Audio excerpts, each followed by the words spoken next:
A gente volta a falar, mas de outro assunto. O deputado federal João Daniel, do PT, publicou em uma rede social uma foto em que aparece ao lado de Bassem Naim, porta-voz da ala política do Hamas.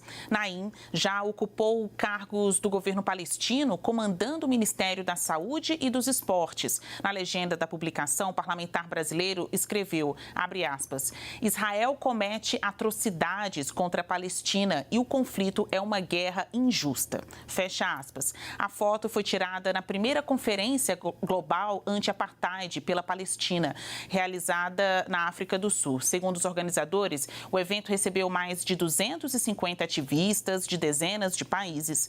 A CNN entrou em contato com o deputado federal João Daniel, mas até agora não obteve retorno. É isso, vamos ao debate neste segundo e breve bloco do nosso grande debate. O PT adota a postura correta em meio à guerra em Gaza? Vitor. Brasília, o PT defende, desde a sua criação na década de 80, o mesmo que a ONU defende, que é a criação de 2 estados autônomos e independentes. Em 2002, na campanha presidencial, o então candidato presidente Lula fez uma atividade de campanha que, à época, reuniu palestinos e judeus no mesmo ambiente, dialogando e construindo propostas que atendesse ambos os povos. Hoje, matéria de hoje da CNN, mais um caminhão de ajuda humanitária que visava levar suprimento para as pessoas, para os palestinos, foi atacado por extremistas israelenses. Ao todo, contam-se que são 15 caminhões até o presente momento. Eu quero aqui recordar, de maneira muito breve, um episódio que talvez pudesse ter mudado o cenário entre judeus e palestinos, que foi o assassinato de Rabin, então primeiro-ministro de Israel, em 1993, após uma iniciativa de acordo com Yasser Arafat em Oslo. Ali foi um momento importante porque tinham 2 líderes, o Yasser Arafat pelos palestinos, o Rabin, que era um primeiro-ministro que vinha de uma tradição militar, ele foi chefe do Estado-Maior na Guerra de 6 Dias de Israel, mas era um sujeito extremamente ponderado que visava, naquele momento, construir 2 estados. E ele foi assassinado por um judeu extremista, de extrema-direita, que à época era contra esse acordo. E veja, quem estava nesse grupo? Netanyahu. Então, o que nós estamos assistindo não é um movimento de extrema-direita que tem como finalidade, já manifestado por diversos ministros, extinguir o local destinado à Palestina hoje. Se nós tivéssemos, possivelmente, um outro primeiro-ministro de Israel, possivelmente o cessar-fogo já teria sido construído. O principal jornal de Israel, Haaretz, já em seu editorial solicitou novas eleições. O que está acontecendo em Israel é que, infelizmente, a vontade política, o desejo político de quem está conduzindo está à frente das vidas de civis, está à frente dos interesses dos civis israelenses e palestinos.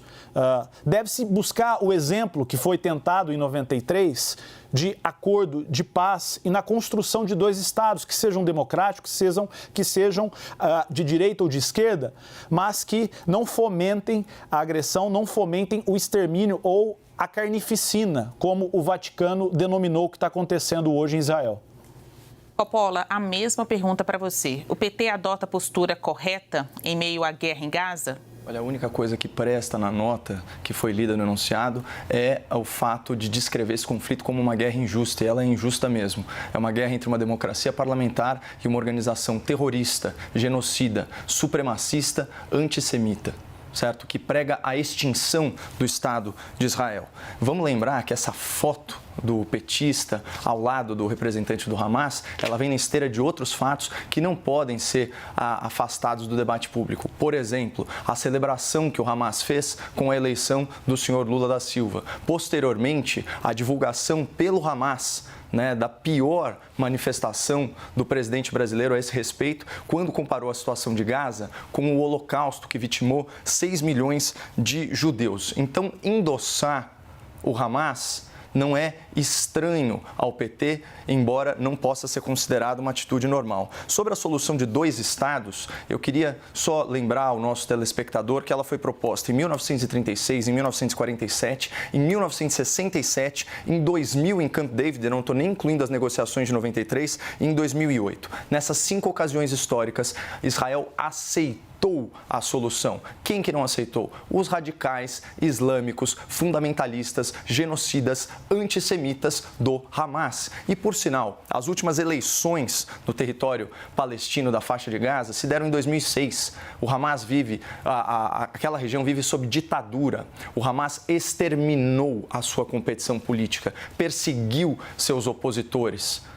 Num território que tem 40 quilômetros por menos de 10, fez, segundo a apuração da CNN Internacional, 6 campos de treinamento terrorista. É por isso que existe uma assimetria tão grande nesse conflito e por isso que me surpreende no debate público quem ainda confunde o Hamas com a causa palestina, como é o caso do Partido dos Trabalhadores. Obrigada, Coppola. Obrigada, Vitor Marques. Olha, o grande debate termina aqui. Lembramos que as opiniões que foram emitidas pelos comentaristas não refletem necessariamente a posição da CNN.